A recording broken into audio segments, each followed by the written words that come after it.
Bapak, Ibu, dan Saudara yang terkasih di dalam kasih Kristus, selamat pagi, tentrem rahayu, mugi sedaya tansah binerkahan.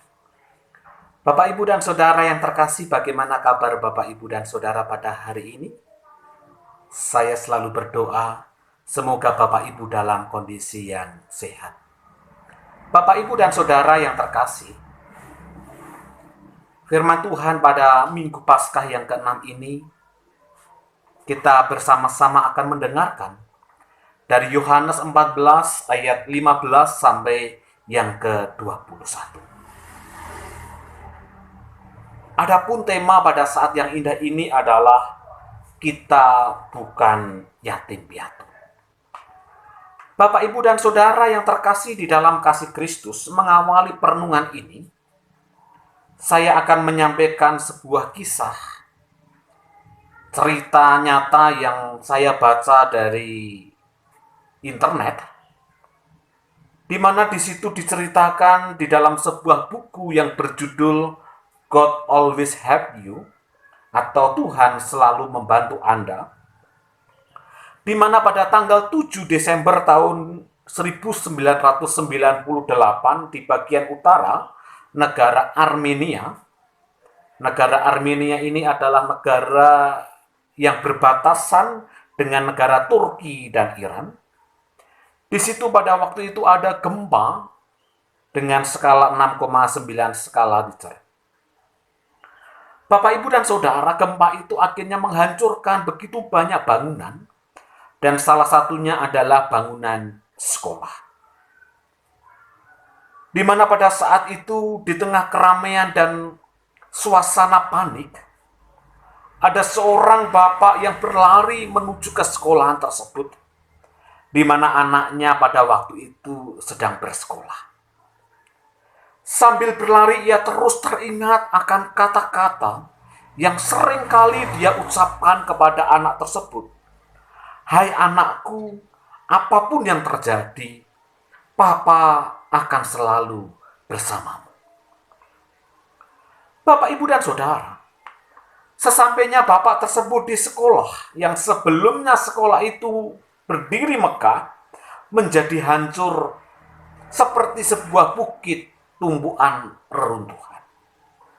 Saat melihat itu, bapak tadi merasa sangat sedih hati dan sambil menahan rasa tangis.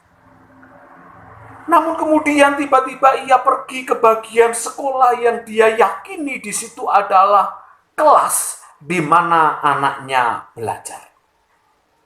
Dengan menggunakan tangannya sendiri, ia mulai menggali dan mengangkat batu-batu yang tertumbuk di sana. Selang beberapa saat, kemudian ada seseorang yang menegurnya. Pak, itu tak ada gunanya lagi.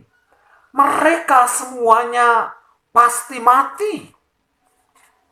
Bapak, Ibu, dan Saudara yang terkasih di dalam kasih Kristus, bapak itu menjawab, kamu mau berdiri saja di sana, atau kamu bisa membantu mengangkat reruntuhan ini?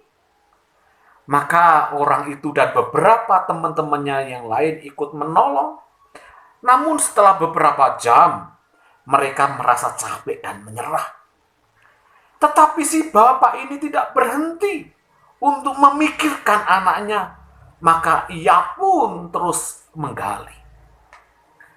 Setelah beberapa jam, bapak tersebut menggali tanpa menyerah. Lalu tiba-tiba ia mendengar suatu suara di bawah papan yang rubuh.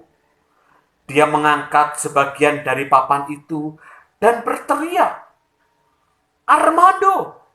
Armando! Armando ini adalah nama daripada anak bapak tersebut. Dan dari kegelapan di bawah itu terdengarlah suara kecil, Papa!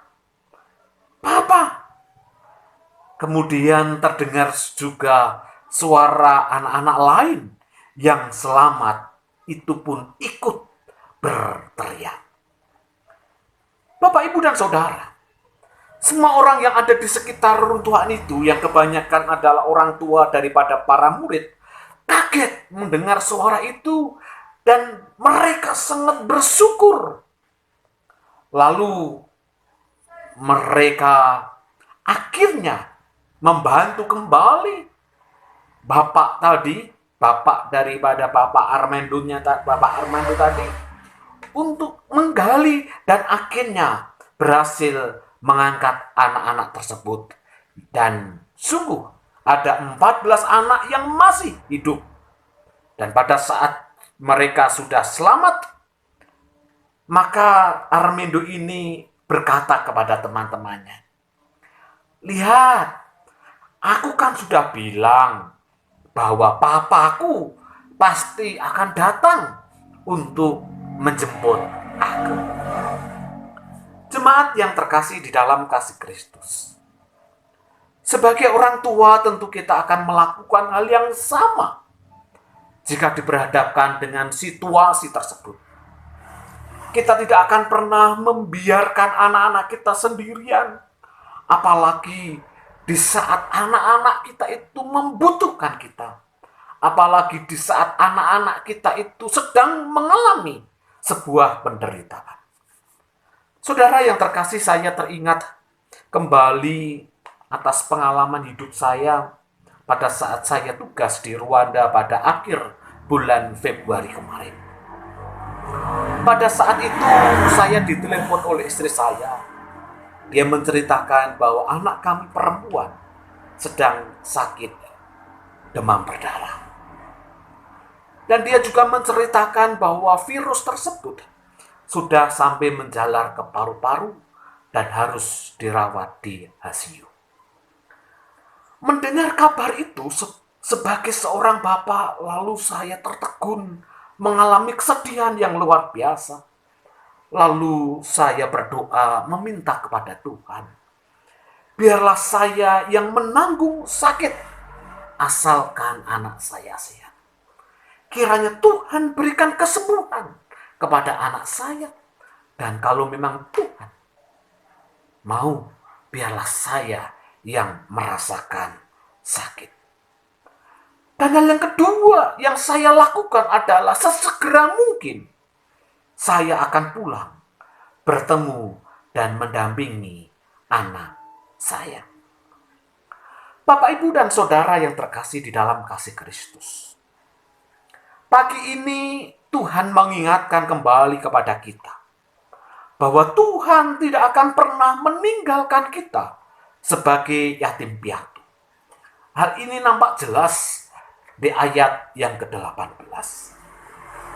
Setelah Tuhan Yesus bangkit dan menjumpai para murid, Tuhan Yesus naik ke surga. Tetapi sebelum naik ke surga, ia ingin menegaskan kembali kepada para murid dan umatnya pada waktu itu, bahwa Tuhan sekali-kali tidak akan pernah meninggalkan mereka sendirian. Tetapi Tuhan akan mengutus Roh Kudus di dalam kehidupan umatnya. Roh Kudus itu akan bersama-sama dengan umat Tuhan di dalam memberikan kekuatan, penyertaan, dan perlindungan kepada setiap orang yang percaya kepada Tuhan. Saudara yang terkasih, hal lainnya yang juga menarik perhatian saya adalah bahwa Tuhan mengatakan, "Aku tidak pernah meninggalkan engkau sebagai yatim piatu." Kata yatim piatu, hal ini Tuhan ingin menegaskan kembali bahwa sesungguhnya hubungan antara Tuhan Yesus dengan umatnya adalah seperti hubungan orang tua dengan anak-anaknya. Tuhan sebagai orang tua dan umatnya sebagai anaknya. Orang tua yang selalu ingin bersama dengan anaknya. Orang tua yang senantiasa akan memelihara serta melindungi anak-anaknya. Orang tua yang bertanggung jawab atas keberadaan dari anak-anaknya. Orang tua yang ingin memastikan bahwa anak-anaknya dalam keadaan selamat dan baik baik saja. Bapak, Ibu, dan Saudara, hal ini juga menarik jikalau kita kaitkan dengan khotbah pada minggu yang kemarin tentang peristiwa pembunuhan Stefanus, dan juga bukan hanya Stefanus kalau kita perhatikan, tetapi juga orang Kristen mula-mula pada waktu itu. Kita bisa tahu bahwa menjadi orang Kristen itu di satu sisi adalah anugerah, di mana keselamatan telah Tuhan berikan kepada kita. Tetapi di satu sisi, menjadi orang Kristen juga adalah mempunyai kewajiban untuk memikul salib di dunia ini. Dan saat ini kita diingatkan bahwa pada saat kita memikul salib, menanggung penderitaan karena iman kita kepada Kristus, ataupun karena penderitaan-penderitaan yang lainnya, Tuhan tak pernah meninggalkan kita. Tuhan sebagai orang tua yang selalu ngamping-ngampingi kita. Dan apapun yang terjadi, sesungguhnya Tuhan menyertai kita. Bapak, Ibu, dan Saudara, oleh karena itu mari kita renungkan kembali kehidupan kita ini dengan firman Tuhan tadi. Di saat kita berada dalam kegelapan, lelah dengan keadaan, putus asa, belum mempunyai pasangan, atau bahkan juga belum memiliki anak. Pada saat kita jatuh sakit dan tak kunjung sembuh, ataupun pada saat kita tertimpa dengan berbagai macam masalah yang senantiasa ada di dalam diri kita, bahkan mungkin kita hidup di dalam kesepian. Apakah kita lantas berkeluh kesah, putus harap, dan lantas mengibarkan bendera putih pada dunia tanda kita menyerah? Ataukah kita bersikap seperti Armando tadi, yang terus memegang harapan kepada Bapa kita, yaitu Tuhan sendiri. Bahwa ada Tuhan yang senantiasa mencari kita. Tuhan yang senantiasa berusaha menyelamatkan kita. Tuhan yang berusaha untuk senantiasa memberikan kekuatan dan ikut ambil bagian di dalam setiap beban yang kita rasakan. Tuhan yang tak pernah menyerah sampai kita sudah aman di dalam pelukannya.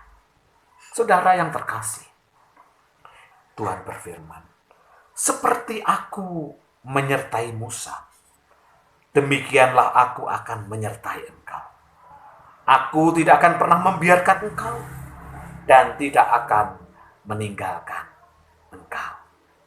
Selamat hari Minggu, mugi sedaya tansah binerkahan. Amin.